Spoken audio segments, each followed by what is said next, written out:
자, 이제 담보물권으로 넘어왔습니다. 담보물권에서는 총설을 좀 진행을 할게요. 담보물권의 개별적인 거는 유치권, 질권, 저당권 세 가지가 있는데 그거의 공통적 원리를 좀 배우고 가겠습니다. 담보물권 총설 파트예요. 95페이지 나오는 건데 일단 담보물권이라는 이 용어가 뭔가를 줄여서 표현한 거예요. 법률 용어들은 다 축약돼 있어요. 담보하는 물건, 이게 뭐냐, 원래 원말이 채권의 만족을 담보하는 물건, 그 소리예요. 채권의 만족을 담보 보장해주는 개런티하는 물건. 그 담보물건이 이런 게 있지. 유치권, 질권, 저당권. 유치권, 질권, 저당권은 채권의 만족을 보장해준다. 자, 채권이라는 권리는 조금 광범위한 개념이지만 지금은 이해의 편의를 위해서 줄여가지고 우리가 알고 있는 그거로 그냥 하겠습니다. 돈 받을 권리. 내가 돈 받을 권리가 있어. 뭐 매매 대금을 받거나 아니면 돈을 빌려준 걸 받거나 뭐 공사비를 받거나 어쨌든 돈 받을 채권이 있는데 그 채권의 만족이라고 하는 것은 돈을 받는다는 거고 불만족은 돈을 못 받는다는 건데 채권자가 딱 채권만 있으면요. 채권의 만족이 매롱이 될 수가 있어요. 못 받을 수도 있어요. 잘못 떼일 수 있어요. 근데 채권자들이 유치권, 질권, 저당권 이런 물권들을 더불어 가지고 있으면 확실하게 돈 받을 수 있어요. 채권의 만족을 보장해 주지. 그래서 담보해 주는 물권이다 이거예요. 담보해 주는 물건인데 그래서 그걸 좀 보겠습니다. 근데 채권이란 권리도 그 자체가 권리이기 때문에 강제적으로 돈을 받을 수 있는 힘인데 근데 왜 채권만 가지고 안 되고 왜 담보 물건이 더 필요한지 채권 담보의 필요성 이런 것들이 왜 필요한지 담보 물건이 무슨 힘이 있길래 확실하게 돈을 받게 해주는지 한번 보겠습니다. 채권 담보가 필요한 이런 것들이 필요한 이유는 뭐냐면은 다 두 가지 이유 때문이에요. 채무자의 재산은 줄어들 수 있어요. 쫄딱 망할 수 있어 내 채무자가. 두 번째는 채무자 재산은 고정돼 있어도 나 같은 채권자들이 더 늘어날 수가 있어요. 근데 채권자들은 다 평등하다는 채권자 평등의 원칙을 한번 들어보셨을 거야. 이 두 가지 때문에. 자, 이게 뭔지 한번 설명해 보겠습니다. 담보가 없는 채권자와 담보를 가진 채권자의 운명에 어떤 차이를 보이는지 여기 둘 다 돈 빌려주는 계약이 금전 소비대차 계약이거든요. 빌려주는 사람을 대주, 빌려 쓰는 사람을 차주라 그래요. 1억 원을 빌려줘서 1억 원을 돌려달라고 청구할 채권이 있나 봐. 금전 채권. 돈 갚으세요라고 하는 채권이 있어요. 여기도 있어요. 근데 이 사람은 딱 채권 이걸로 끝이야. 뭐 아는 사람은 지인한테 돈 빌려주고 그냥 빌려주고 차용증만 하나 받아뒀나 봐. 돈 받을 채권만 있는 거죠. 얘는 그렇게 안 했어. 얘는 쟤한테 돈을 빌려주고 요 채권을 담보하기 위한 저당권 설정 계약을 했어요. 이 집에. 채무자 집에. 그리고 등기소에가 등기해서 이 건물 등기부에 자기 이름을 올렸어. 저당권자라고. 물권을 가지고 있는 거지. 채권의 만족을 보장해주는 담보 물권을 가지고 있어요. 등기부 보면 이 사람 이름 나오고 이 금액도 나와요. 다 나와요. 이렇게 만들어놨어. 그래서 보통 뭐라고 하느냐. 이 사람을 무담보 채권자라 그래. 무담보 아시겠죠? 담보 없는 채권자 또는 일반 채권자라 그래요. 여기는 담보부 채권자라 그러지. 담보가 달려있는 채권자 또는 저당권부 채권자. 뭐가 붙었다 할 때 부자를 붙이거든요. 부차가다 할 때 부자를 써서 저당권부 채권자, 담보를 가진 채권자예요. 자, 먼저 이 무담보 일반 채권자 어떻게 되는지 볼까요? 예. 변제기 돼서 한 3년 지나서 돈 갚아야 되는데 돈 안 갚네. 돈 안 갚는 것을 채무불이행. 채무자 돈을 안 갚네. 그럼 이것도 권리이기 때문에 권리는 국가 권력에 의해서 강제할 수 있는 힘이거든요. 강제로 돈 받을 권리가 힘이 있긴 있어 방법이. 근데 그냥 일반 채권자들은 채무자가 돈을 안 갚는다고 해서 채무자 집을 바로 경매할 수는 없지. 왜? 법원에 가서 경매 신청하면 내 채권자인데요 라는 말을 법원이 어떻게 알아. 이 사람 말을 믿어줄 수가 없잖아요. 그러니까 이 사람이 채권이 있다는 걸 먼저 확인받는 절차가 필요해요. 그게 바로 소송이죠. 소송을 걸어서 왜 돈을 안 갚냐. 대여금 반환 청구 소송을 걸어서 승소 판결을 받았어. 법원에서 왜 돈 안 갚냐. 빨리 피고는 원고에 돈 갚아라 라고 승소 판결을 내려줬으면 얘가 쟤한테 돈 받을 권리가 있다는 게 확인이 된 거예요, 안 된 거예요? 된 거죠? 그런데도 돈을 안 갚는다면 두 번째 단계 소송 다음에 집행으로 갑니다. 다시 법원에다가 집행을 신청하는 거죠. 집행한다는 것은 채무자의 돈 되는 재산을 경매로 털어버린다는 거죠. 저걸 팔아가지고 이 돈을 배당받으면 되는 거니까. 그런데 이럴 때 이렇게 소송을 제기해서 승소 판결을 받아서 경매에 들어가는 것. 이 승소 판결이 집행할 수 있는, 경매할 수 있는 힘이거든요. 그것을 집행권원이라고 해요. 승소 판결을. 이렇게 집행권을 확보해서 여기 시간 걸릴까 안 걸릴까 집행권을 받는데 걸리지 몇 개월씩 1년씩 걸리겠지. 요거 받아가지고 경매 들어가는 경매를 무슨 경매를 한다고요? 강제 경매. 왜 강제라고 하느냐. 강제로 하는 거거든. 채무자는 경매당하기 싫은데 강제로 들어가는 거라고 소송해서 이겨서요. 강제 경매. 그러니까 속도가 빠를까 느릴까 이거는 느리죠. 일단 승소 판결 받는 데까지 걸리고 시간도 지체되고. 그래서 경매를 해가지고 팔아가지고 딱 돈을 받으려고 했는데 첫 번째 문제에 봉착돼요. 이렇게 돼 있어요. 이게 뭐지? 이게 무슨 의미죠? 자, 그때는 이게 내 채무자 갑의 집이었어. 자, 승소 판결 받아가 1년 만에 승소해서 경매하려고 보니까 주인 바뀌어 있어. 얘 집이 아닌 거야, 채무자 집이. 채무자 쫄딱 망해서 그 사이에 다 팔아가지고 채무자 재산이 감소되었다는 거지. 무슨 의미인지 아시겠죠? 그러면 나는 이 소송은 우리 갑에게 돈 받을 권리가 있습니다라는 승소인데 지금 얘 집을 내가 경매를 할 수 있을까 없을까? 없지. 남의 재산을 어떻게 경매를 해? 제3자 소유 재산이 됐는데 이렇게 되면 집행불능이에요. 경매 불가능한 거죠. 돈 받을 방법이 없는 거야. 재산이 있어야지 돈을 받지 채무자에게. 여기 첫 번째 문제에 봉착되는 거죠. 채무자 쫄딱 망해버리면 돈 못 받는다. 일반 채권자들은. 두 번째 다시 돌릴게요. 채무자가 그대로 이 집을 갖고 있어요. 가지고 있으면 집행할 수 있어 없어? 집행은요. 할 수 있어. 집행해서 돈으로 바꿔놨어. 이거 2억 8천에 팔렸어. 2억 8천에. 내 받을 돈은 1억이고. 그럼 내 받을 수 있을 것 같죠?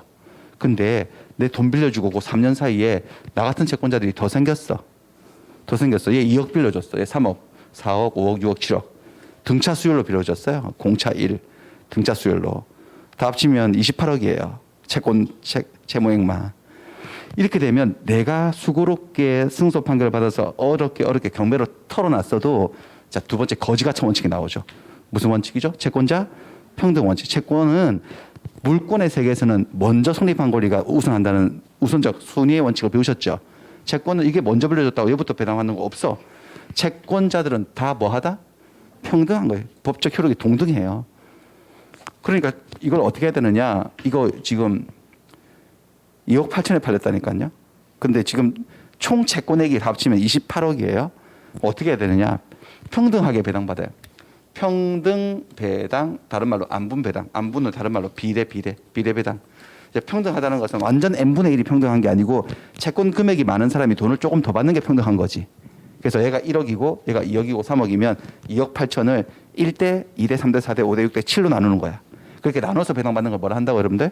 안분 배당하니까 얘 지금 1억 빌려줬는데 저기서 1,000만 원밖에 배당 못 받아 지금. 계산해 보면. 그리고 돈 이건 다 털렸어 이제. 그럼 또 다른 재산 또 뭐 있겠지. 거기 털어도 또 똑같아. 또 빚쟁이들 달라들어서 안분 배당.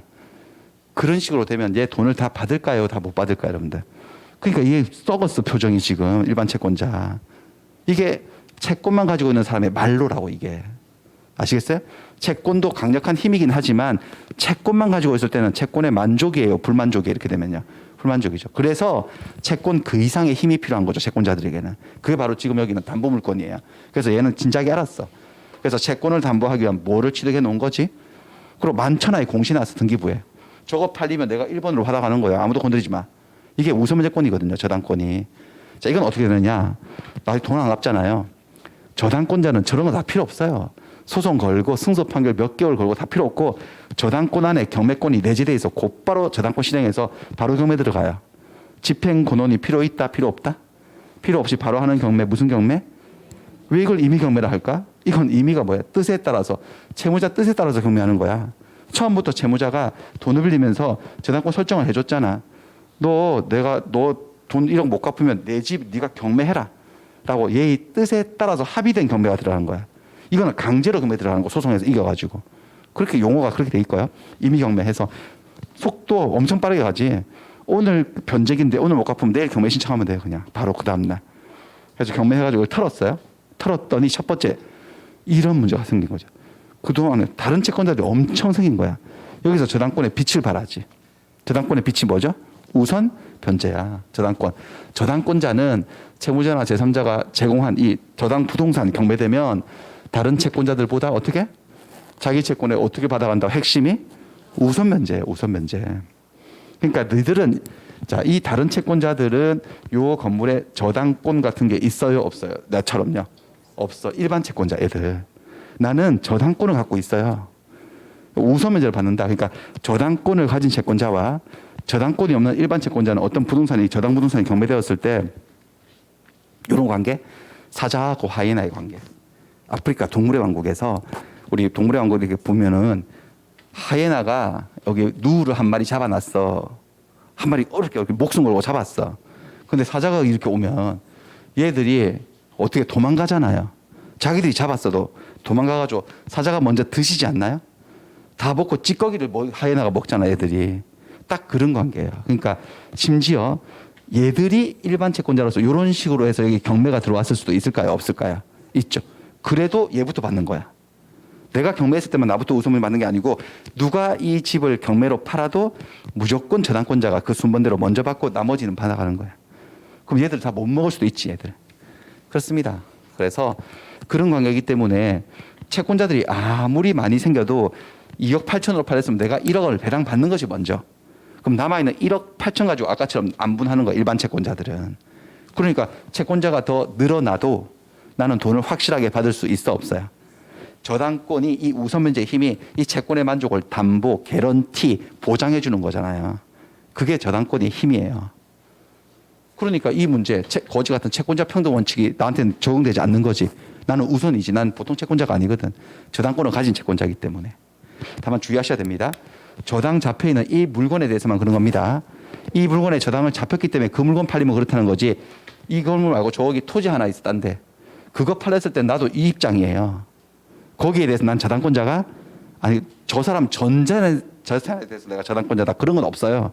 특정 물건에 대한 저당권자인 거야. 그 물건 팔렸을 때만 그렇게 되는 거예요. 자, 그다음에 두 번째 더 강력한 것도 있지. 아까 전에 채무자 망하면 집행 안 되는 거였죠. 근데 지금은 그것도 아니야. 내가 저당을 잡을 때는 얘 거 맞아서 채무자 거. 채무자 소유인 시절에 저당을 잡아서 등기해 놨어. 근데 그 사이에 주인 바뀔 수도 있나 없나. 바뀌어도 이건 물권이에요, 물권. 요거는 채권이기 때문에 상대권 오로지 갑에게만 돈 달라고 청구할 수 있지만 요 저당권은 물권이어서 물건을 지배하는 권리예요. 요 물건이 돈으로 바뀌었을 때 우선 문제로 얼마를 받아가는 힘의 순이라고 이거는. 그러니까 이게 소유자가 바뀌었다고 저당권이 없어지지 않아. 그리고 바뀐 소유자에게 돈을 달라고 채권 행사를 하는 건 아니지. 채무자는 갑이기 때문에 돈을 갑에게 달라고 하는데 갑이 안 갚으면 주인이 바뀌었건 말건 쫓아가서 경매해버릴 수 있을까 없을까 이미 경매가. 경매할 가능성이 있다고 만천하에 공시돼 있었어요. 병도 이 집 살 때 등기부 보고 샀어. 저당권이 있다는 거. 저거 정리 안 하고 사면 저당권 실행 경매다가 각오하고 산 거예요. 이거 팔아버리지. 이거 다시. 팔면 여기도 이 사람에게도 다른 채권자들이 있을 수 있지만 걔들은 하이에나예요. 나는 사자예요. 급이 달라요. 체급이. 거기 다르지 족보가. 그리고 그들 중에도 또 저당 잡은 사람이 있겠지만 저당권끼리도 물권의 세계에서는 순위가 있어 없어 순위가. 어쨌든 나보다 늦게 생겼을 거야 이 저당권. 사자라 하더라도 위계 질서가 있다니까요. 그러니까 소유자가 바뀌고 채무자가 쫄딱 망해서 집주인이 다 바뀌어도 어디든지 쫓아가서 경매해버릴 수 있으니까 채무자가 망하는 것도 아무 문제도 안 되는 거예요. 이해되시나? 자, 저당권이 어떻게 돈을 확실하게 받게 해주는지 저당권의 원리를 아셔야 돼요. 그냥 저당권이 좀 있어야 되겠어? 없어도 되겠어요? 있어야 되죠. 저당권 있는 자의 해피한 표정을 보세요. 채권의 만족을 가지고 되게 만족스러운 표정이 아니지 않습니까? 그런데 그럼 저당권을 갖고 있는 채권자라도 돈을 못 받는 인상 찌그러지는 경우가 있을 수 있어요. 자, 전체적으로 이해하셨으면 어떤 상황인지 상상해서 한번 만들어 보세요. 어떤 경우일까? 지진에 내려앉는 거지 이거. 건물 없어지는 거예요. 건물 내려앉는 순간 뭐가 없어지죠? 채권이 없어져요. 저당권이 없어져요. 채권은 그대로 있지. 돈 받을 권리가 사라지는 건 아닌데 우선 변제의 힘이 사라지는 거지. 저거 팔아가지고 내가 우선 변제 받아가는 거거든요. 근데 저거 없어졌어. 뭘 팔아? 그러니까 우선 변제적 힘이 사라지는 거죠. 다만 돈 달라고 하는 채권은 있어 없어요. 그러면 이제 또 다른 옆에 건물이 있다, 채무자 건물이 있다면 여기 들어갈 때는 다시 이쪽 입장이 되는 거지. 무슨 얘기인지 아시겠어요? 그렇게 되면 얘도 메롱이 될 가능성이 있지만 실제로 물건이 없어지는 건 잘 없지. 토지나 건물을 생각하는데 그것들이 잘 없어지지 않으니까 거의 확실하게 돈을 받을 수가 있다. 뭐 이렇게 되는 거예요. 담보의 필요성 이런 겁니다. 그다음에 그래서 담보 물권의 효력 이런 것들이 저당권 말고도 유치권도 있고 질권도 있는데 이런 권리들이 어떤 힘 가지고 채권의 만족을 담보해 주느냐. 지금 하나 봤어. 두 가지 힘이 있거든. 담보 물권은 우선 변제적 효력 이거예요. 지금 봤던 거. 우선 변제적 효력이라고 하는 것은 이런 물건을 지배하고 있어요. 담보 물권. 채무자가 돈을 안 갚으면 요거를 팔아버리는 거예요. 요걸 팔아서 경매로 팔아가지고 요 경매 대금에서 내 돈을 다른 채권자들보다 뭘 받아간다고요? 우선 면제. 요 물건만 세상에 존재하면 계속 나는 돈을 확실하게 받을 수 있는 거지. 두 번째가 있어요. 두 번째는 유치적 효력이 있어요. 유치하는 거죠. 유치장 가보셨나 혹시? 가보시면 안 되죠. 유치가 뭐냐면은 이 남의 물건을 내 수중에 유치하는 거야. 돈 가져와, 돈. 돈 가져오기 전까지는 절대로 이거 안 내줘라고 유치를 해서 채무자를 심리적으로 압박하는 방법이에요. 이 두 가지 방법이 있어요. 담보 물건. 물건을 지배하는 권리로서 돈을 확실하게 받는 방법에는 테크닉에는 그 물건을 팔아서 우선 문제를 받아가는 방법이 하나 있고 그 물건을 돈 받을 때까지 뭐 하는 방법이 있다? 유치하는 방법이 있어요. 그래서 우유야, 우유. 담보 물건의 효력은 우유인데 그래서 이 세 가지 담보 물건이 전부 다 우유를 다 가지고 있는 게 아니에요. 그래서 한번 정리해 볼까요? 질권은 우리 시험 범위가 아니지만 지금 총설 공부할 때는 한 번 정도는 들어두시면 전체적인 이해가 되기 때문에 같이 끼워서 하겠습니다.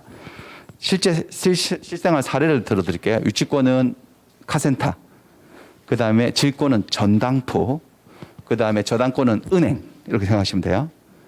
자, 카센터에 차를 수리를 맡겼어. 수리 다 됐다고 완료됐다고 연락 왔어. 50만 원 나왔다고 수리비 50만 원 나왔으면 수리비 줘야 되잖아요. 수리비 줘야지 차를 내어주지. 혹시 수리비를 안 내어주면 차를 내어주지 않겠지. 카센터에서 차를 내어주지 않고 차를 뭐 할 고리가 생길까요? 유치할 고리. 그게 유치권이에요. 유치권부터 잠깐 보자면 320조. 타인의 물건이나 유가증권을 점유한 자. 유가증권은 모르셔도 돼요. 우리 시험에 안 나오니까. 타인의 물건을 점유한 자. 그 물건에 관하여 생긴 채권이 변제기에 있을 때는 변제를 받을 때까지 그 물건을 유치할 고리가 있다. 그대로 옮겨놨어요. 유치권은 이 법에 정해진 요건 세 가지가 갖추어지면 성립해요. 첫 번째, 타인의 물건을 점유하고 있어야 돼. 자, 카센터 사장님 입장에서 한번 볼게요. 고객의 자동차를 뭐 하고 있는 중이죠? 점유. 1번 통과. 그 다음에 수리비 채권 50만 원. 그건 자동차에 관한 채권인가 아닌가? 수리비 채권은요.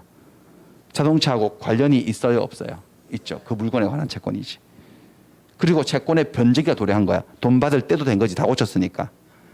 자, 1, 2, 3 요건이 다 갖춰지면 채권을 전부 다 50만 원을 다 수리비를 받을 때까지 자동차를 뭐 할 고리가 생긴다?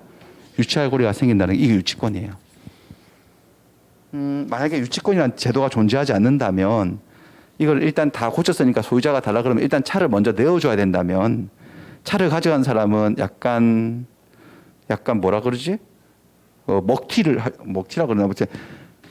하여튼 뭐 그럴 수 있을 거예요. 근데 지금 여기 카센터에서는 자동차를 유치할 고리가 생겨버린다고. 그래서 수리비 50만 원을 줄 때까지는 절대로 키 못 드립니다. 차 못 가져갑니다.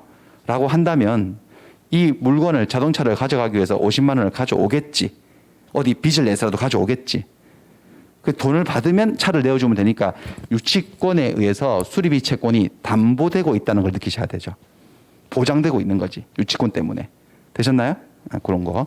그럼 질권은 전당포에 지금 보니까 이 여자가 구두하고 가방하고 코트를 다 맡겼어요. 개당 300씩 해서 900만 원 빌렸어요. 전당포에 이거 맡기고 돈 빌리는 거야. 볼까요? 질권은 질. 우리 인질할 때 질자죠. 사람이 볼모로 잡히면 인질이고 물건을 볼모로 잡혀 놓는 거죠. 물건. 동산 질권자, 요 전당포 사장 얘기하는 겁니다. 질권자는 채권 담보로 채무자 또는 제3자가 제공한 동산, 지금 채무자는 돈 빌리는 채무자가 제공하고 있잖아. 이거 상대에 맡길게요. 제공한 동산을 뭐 한다고 돼 있죠? 점유를 하니 언제까지 점유할까요? 돈을 갚을 때까지. 그러니까 이 질권에도 무슨 힘이 좀 있을 것 같아요, 여러분들. 유치하는 힘이 있어요, 없어요? 딱 느껴보니까 있지.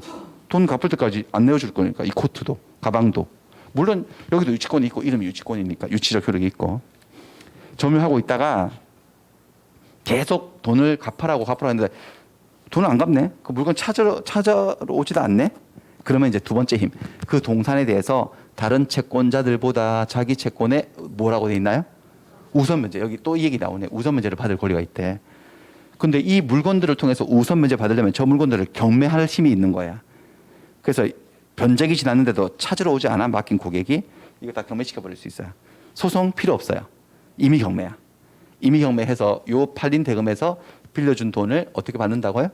우선 면제. 그러니까 질권자들은 질권자 전당포 업주는 질물들을 동산으로 잡히는 질물들을 뭐 하는 힘도 있고, 그리고 대소 안 갚으면 팔아가지고 뭘 받아가죠? 둘 다 있는 거야. 힘이 두 개 다 있는 거야.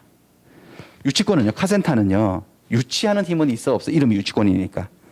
근데 계속 50만 원 안 주죠. 카센터에서 이거 경매 넣어서, 자동차 경매 넣어서 50만 원을 우선 면제 받아갈 힘이 있다고 나와 있어, 안 나와 있어? 우선 면제 줄 필요는 없어. 무슨 힘밖에 없다는 거죠? 유치하는 힘밖에 없어요. 반면 이제 저당권으로 가볼게요. 저당권자는 채무자 또는 제3자가 점유를 이전하지 아니하고 채무담보로 제공한 부동산에 대해서 다른 채권자보다 자기 채권에 우선 배제를 받을 권리가 있대. 이게 KB라고 할게요. 이게 이 집 주인은 갑인데 갑에게 돈 이만큼 빌려주고 이 집을 담보로 딱 잡아놓은 거야. 잡아놨어요. 그래서 만약에 갑이 돈을 갚으면 저당권 없애줄 건데 돈을 안 갚으면 저당권 실행해서 이 집을 경매 처분해가지고 자기 채권을 뭘 받아간다고요? 우선 변제. 그런데 여기 보시면은 담보 제공할 때 채무자 또는 제3자가 점유를 이전하고 이전하지 않고, 그러니까 저당권자에게 점유를 넘겨주진 않아. 여기 질권은요, 점유를 넘겨줬어 안 넘겨줬어? 질권자에게 넘겨줘서 질권자가 질로 잡아둬 버렸잖아. 그러니까 질권자에게 유치하는 힘이 있는데, 우리가 은행에 가서 돈 빌려도 은행이 직원들이 우리 집을 점거하고 있지는 않지. 점유를 넘겨받지 않고 그냥 서류상으로 계약서 쓰고 등기해가지고 서류상으로 지배하는 거지. 그러니까 저당권에는 무슨 힘은 없을 것 같은데, 유치하는 힘은 없네. 다만 돈을 안 갚으면 경매로 넣어서 뭘 자기 채권을 우선 면제 받아가는 힘밖에 없는 거네. 좀 비교되시나? 예, 그래요. 자, 그다음에 이런 유치권, 질권, 저당권이 어떻게 성립하느냐? 성립은 다른 말로 취득. 어떻게 하면 취득하느냐? 자, 보세요. 물권 취득 원인은 A와 B예요. 민법을 이해하셨다면 답은 무조건 나와야 돼. A가 뭘까요? 법률, 행위. B는 뭘까요? 법률이 그죠. 그거를 벗어나지 않는다. 민법 어디를 가도. 그러니까 담보물권, 유치권, 질권, 저당권도 첫 번째 법률 행위로 생길 때가 있어요. 아니면 뭐로 생기거나 법률의 규정으로 생기거나. 법률 행위라 하면 주로 그냥 우리가 편하게 뭐라고 생각하면 되죠? 계약으로 생기는 거. 자, 보세요. 여기는 유치권은 물론 수리를 맡기는 계약을 했지만 그거와 관계없이 그냥 수리가 다 끝났는데 수리비를 안 주니까 유치권이 생겨버렸잖아. 돈을 50만 원 빌리고 차를 맡겨놓은 게 아니죠, 여러분들. 그러니까 이거는 계약으로 생겼어요. 법률의 규정으로 생겼어요. 유치권은요. 계약으로 생겼어? 무슨 계약? 수리 계약? 아니야. 그거 아니에요. 그거 아니고 이거는 법에 정해진 요건, 요 요건이 갖추어지면 충족되면 1번, 2번, 3번 이 세 가지 요건이 충족되면 생겨버리는 거지. 반면에 이쪽을 보세요. 여기는 뭐라 되어 있냐? 질권자는 채권의 담보로 채무자나 제3자가 뭐 하고 돼 있다지? 동산을 제공하고 있잖아요. 이 제공이 계약을 하고 있다는 거잖아. 사장님, 제가 빌려간 돈 900 안 갚으면 이 코트고 뭐고 다 팔아버리세요. 라고 제공하고 있으니까 이 제공이 두 사람의 합의 계약이 이루어지고 있다는 장면이거든. 여기도 저당권자가 채무자 또는 제3자가 점유를 이전하지 않고 채무담보로 뭐 하고 있다고요? 그러니까 이런 것들이 다 계약을 얘기하고 있는 거지. 그러니까 질권과 저당권은 계약을 통해서 생기고 있고, 이거는 50만 원을 빌리고 차를 맡겨놓은 게 아니라니까.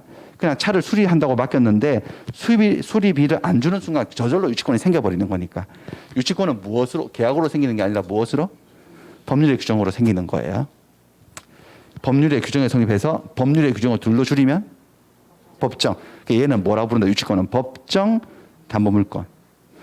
얘는요, 계약하고 질권 설정 계약이죠. 그리고 이렇게 인도하자. 점유를 이전해 주잖아요. 그렇게 생기니까 계약으로 정해진다. 뭐라고 한다고요? 약정. 그러면 여기도 저당권도 저당권 설정 계약을 하고 등기를 해서 만들어지니까 뭐라고요? 약정. 그러니까 담보물권은 그 담보물권이 성립하는 원리에 따라서 약정 담보물권도 있고 무슨 담보물권도 있다? 법정도 있는데 유치권은 뭐라고요? 법정. 질권 저당권은요. 약정, 계약으로 생기는 거지. 담보 제공하는 거지. 돈을 아예 빌리면서. 그다음에 객체. 유치권은 타인의 물건이라고 돼 있어. 물건은 뭐하고 뭐를 다 포함하죠. 부동산도 포함되고 동산도 포함되지. 이런 자동차 유치권은 동산 유치권이고 자동차는 동산이니까. 그다음 건물 같은 거 건물 짓다가 공사비 못 받아서 이렇게 플래카드 걸어놓은 거 보셨죠? 건축주는 자폭하라 막 이렇게 막 해가지고 막 유치권 행사 중 이렇게. 뭐 그러면 그건 정상적인 공시 방법 아니지만 그런 건 건물 유치권은 부동산 유치권입니다. 그러니까 유치권은 대상을 동산, 부동산 가리지 않아요. 하지만 질권을 보시면 분명히 뭐라고 나오죠? 대상을 동산만. 부동산은 질로 못 잡아요. 예. 그다음에 저당권과 같은 담보물권은 뭐라고 돼 있나요? 부동산이지. 동산을 또 저당을 잡진 않지. 특수한 동산을 제외하고는. 그렇습니다. 그래요. 부동산. 요 뒤에 있는 얘기들은 그렇고. 그다음에 효력에서는 이제 요거 이해되시나? 유치권에는 뭐 하는 힘밖에 없죠? 유치하는 힘밖에 없지. 저 자동차를 경매로 해서 우선 면제 받아가는 건 없어요. 질권은요. 유치도 해야 안 해요. 돈 갚을 때까지 유치하지 전당포에서. 안 갚으면은 경매해서 우선 면제를 받을 수도 있고. 그다음에 저당권은요. 유치하는 힘은 없고 무슨 힘밖에 없어요? 우선 면제적 효력밖에 없어요. 됐어요. 여기까지 이해되셨나? 네. 그다음에 담보물권의 특성. 유치권, 질권, 저당권의 통유성. 통유성이 뭐냐? 공통적으로 가지고 있는 성질. 그러니까 담보물권이라면 공통의 성질이 있어요. 네 가지가 있어요. 부수불물, 부종성, 수반성, 불가분성, 물상대의성은 어느 한쪽 담보물권에만 있는 게 아니고 담보물권이라면 의뢰 다 가지고 있는 거예요. 제일 먼저 부종성. 부종성은 계속 똑같은 원리 나오는데 법의 세계에서 종된 것은 주된 것과 법적 운명을 같이 한다. 그러니까 무엇이 주고 무엇이 종인지를 아셔야 되는데 그러면 채권이 주된 것일까요? 담보물권이 주된 것일까요? 더 메인이 뭐죠? 채권 때문에 담보물권이 필요한 것일까요? 담보물권이 혼자 있으면 심심하니까 채권이 곁에 있어주는 걸까요? 채권 때문에 담보가 필요한 거지. 논리를 펼쳐보세요. 뭐가 없다면 뭐도 필요 없겠네라고 생각해요. 채권이 없다면 담보물권이 왜 필요해? 그러니까 뭐가 메인이고 뭐가 주인인지 아셔야지. 뭐가 주인이에요? 그러니까 채권이 소멸하면 담보물권은 어떻게 될까? 그게 부종성이에요. 채권이 성립하지 않거나 소멸하면 담보물권도 성립하지 않거나 소멸한다. 채권 없는 담보물권은 존재할 이유가 없다는 거지. 369조 부종성. 저당권에서 담보된 채권이 뭐 기타 어떤 사유로 채권이 뭐 하면 저당권도 뭐 한다? 근데 이게 저당권에 대표적으로 나와 있어서 그렇지 이 저당권 자리에 뭐를 넣어도 맞다는 거죠? 질권, 뭘 넣어도 맞다는 거죠? 유치권 다 맞는 거지. 통유성이에요. 통유성이에요. 그러니까 50만 원을 줬어, 수리비를. 그럼 채권이 뭐 한 거야? 그럼 여기 유치권이 있을까 없을까 더 이상? 없어, 내어줘야지. 여기 900만 원 갚았어, 전당포에. 그럼 여기 질권 다 줘야 돼, 질물들. 여기 돈 1억 빌린 거 다 갚았어요. 그럼 저당권 없어져요. 없어지는데 없어졌다고 공시의 원칙 배웠잖아요. 없어졌다고 공시해야 되지, 말소등기. 근데 생각해 보세요. 말소등기를 빨간 줄을 쫙 그어야지만 저당권이 없어질까요? 빨간 줄 걷기 전에 없어질까요? 긋기 전에 없어지는 거야. 돈 받았을 때. 뭐하고 비슷한 거냐면 사람이 죽었어요. 죽으면 사망신고 해야 안 해요? 사망신고 해야지 죽은 거예요? 그 전에 죽은 거예요? 그 전에 죽은 거야. 사망신고를 죽었다고 신고하는 거야, 그냥. 사망신고 아직 안 했으니까 살아있네? 아니지, 그건 죽었지. 그러니까 채권이 소멸하면 저당권도 소멸한다 할 때 말소등기는 요한다, 요하지 않는다? 자, 저기 필요 없다는 게 끝까지 안 해도 된다는 소리가 아니고요.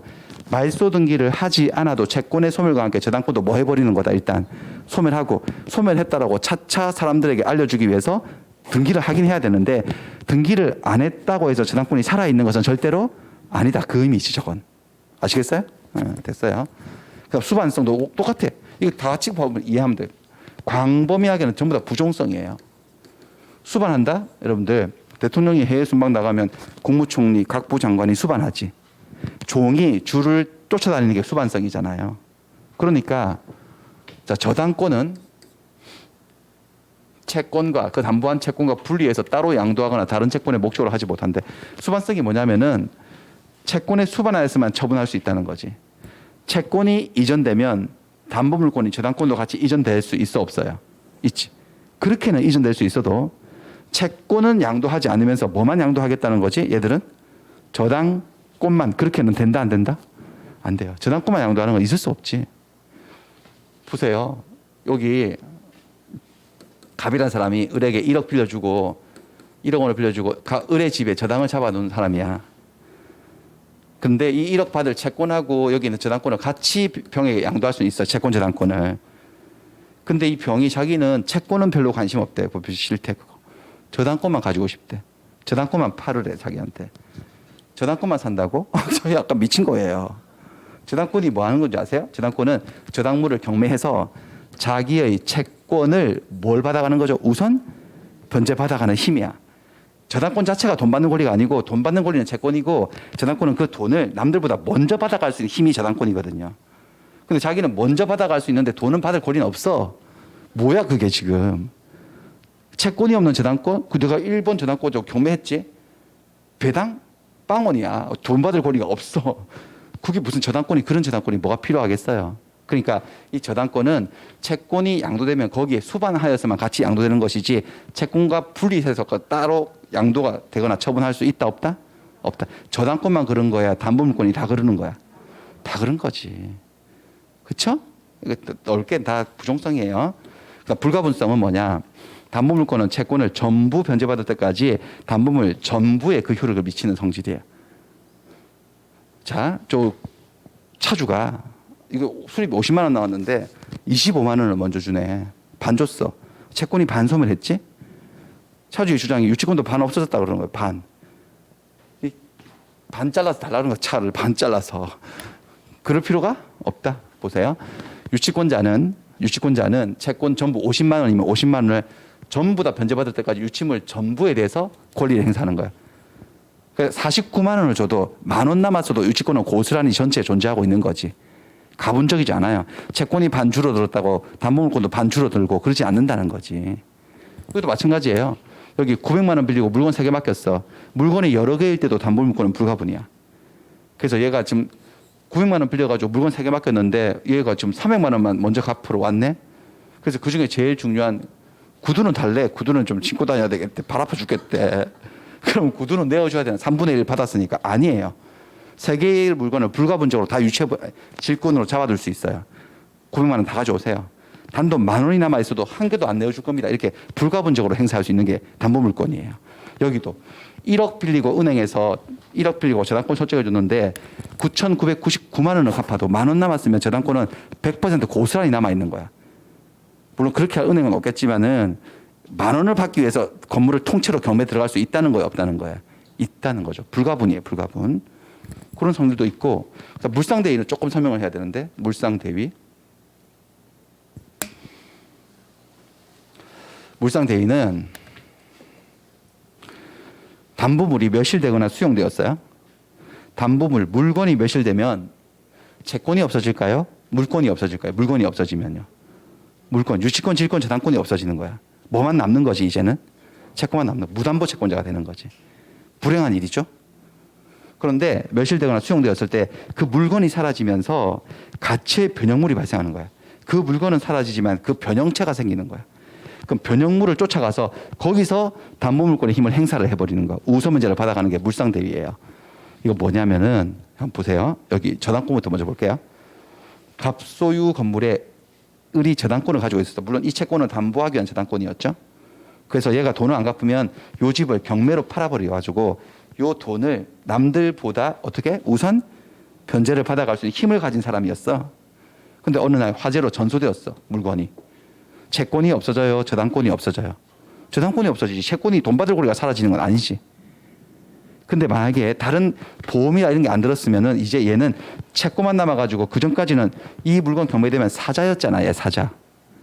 근데 이제는 요 물건 말고 다른 건물, 다른 토지에는 얘는 사자예요. 하이에나예요. 하이에나일 뿐이야. 얘도 일반 채권자일 뿐이야. 그러니까 뭐 사자들이 다 먹고 남는 찌꺼기나 안분배당 받아야 되는 거야. 돈 못 받아. 얘도 잘못하면. 근데 불행 중 다행으로 요게 화재 보험에 들어 삼성화재에 요 3억짜리 집이 날아가면서 3억 정도의 보험금이 나온대.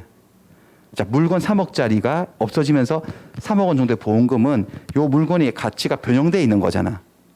이해되시나요?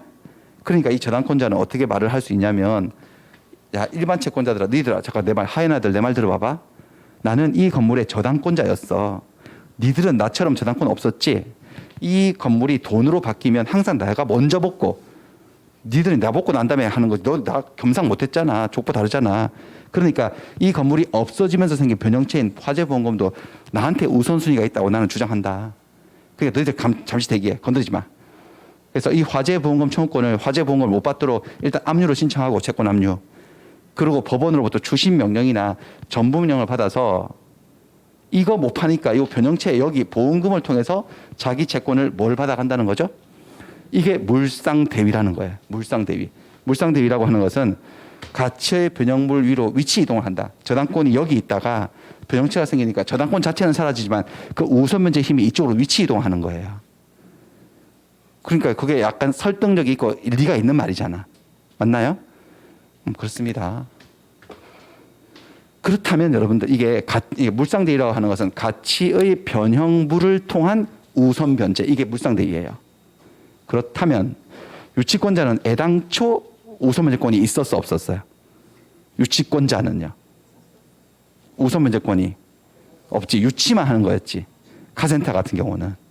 자, 이거는 또 다른 얘기지만, 자, 임대차 계약을 했어요. 임차인이에요. 임차인이 이 집에 살면서 갑의 건물을 빌려서 쓰면서 이 건물에다가 비용을 썼어. 임대차 기간 동안 한 200 썼어, 200. 요거는 이제 임대차를 아직 안 배우셨지만 임차인은 임차물에 지출한 필요비하고 유익비를 각종 권리들을 비용들을 상한 청구할 권리가 있거든요.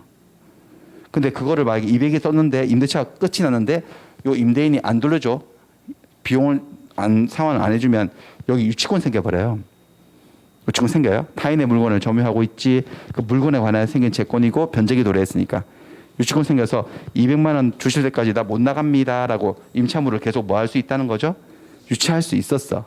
유치할 수 있는데 근데 그렇게 유치하고 있었는데 원인 모를 화재로 이 건물이 내려앉아 버렸어. 죽다 살았네. 탈출했네. 이렇게. 그럼 건물이 없어졌으니까 채권이 없어져요? 유치권이 없어져요? 유치권이 없어지지. 채권이 없어질 리는 없지. 근데 그 전까지는 돈을 안 주면 붙들고 유치할 물건이 있었는데 지금 유치할 물건이 없어진 거잖아. 그러니까 이 채권이 무담보 채권으로 지위가 전락되는 거죠. 근데 또 보험을 들었다네. 그 보험은 잘 들어요. 그래가지고 보험금이 나온대. 아까 저당권자는 저 보험금 받을 권리를 압류해서 저기서 우선변제권 행사할 수 있었어 없었어? 왜? 원래부터 나는 이 물건이 돈으로 바뀔 때 우선변제권이 있었으니까. 하지만 유치권이란 권리는 이 물건을 유치만 하는 것이지 요거를 팔아가지고 요 환가대금에서 200만 원을 우선변제 받아가는 힘은 처음부터 없었거든요. 따라서 보험금이 생겼다고 없었던 우선변제적 힘이 갑자기 느닷없이 생길 이유는 없는 거지. 무슨 얘기인지 아시겠어요? 그래서 보험금 청구권을 압류해서 우선변제권 행사할 수 있다 없다? 그러니까 유치권에는 물상대위성이 인정되지 않는다는 거예요. 않는 이유가 유치권에는 무슨 힘이 없기 때문에 우선 변제적 효력이 없기 때문에 그런 거예요. 까지 처음이니까 좀 힘들겠죠. 그런 얘기들이고요. OX 확인하기 전에 이쪽 페이지 잠깐 한번 볼게요. 몇 페이지? 95페이지죠? 95페이지에 여기 한 거야. 채권의 만족을 담보하는 물건, 담보가 없는 하에나 담보가 있는 저당권자가 어떤 운명의 차이를 보이느냐. 네, 그렇게 했고 그 다음에 보시면은 뭐 이런 얘기들이 있어요. 부수, 불물 다 설명드린 거. 담보물권의 효력은 우유. 그래서 유치권은 뭐 어떻고 쭉쭉 나오는데 담보물권의 통유성 4가지. 부수, 불물 중에서 다 동그라미인데 어디 하나만 X네? 유치권. 유치권에는 무슨 성은 없다? 물상대위성이 없는 이유가 유치권에는 무슨 힘밖에 없지. 무슨 힘이 없기 때문에 우선 변제적 효력이 없기 때문에 변형체가 생겨도 우선 변제를 받을 수 없는 거지. 물상대위라고 하는 건 변형물을 통한 우선 변제인데 그럼 이쪽은 다 있어 없어요? 물상대위도 할 수 있다는 우선 변제권이 있기 때문에. 뭐 그 정도만. 경매권 얘기 나오는데 다음에 하고 이거는요. 요 정도만 하고 이제 잠깐만 저거 풀어볼까요? 문제를.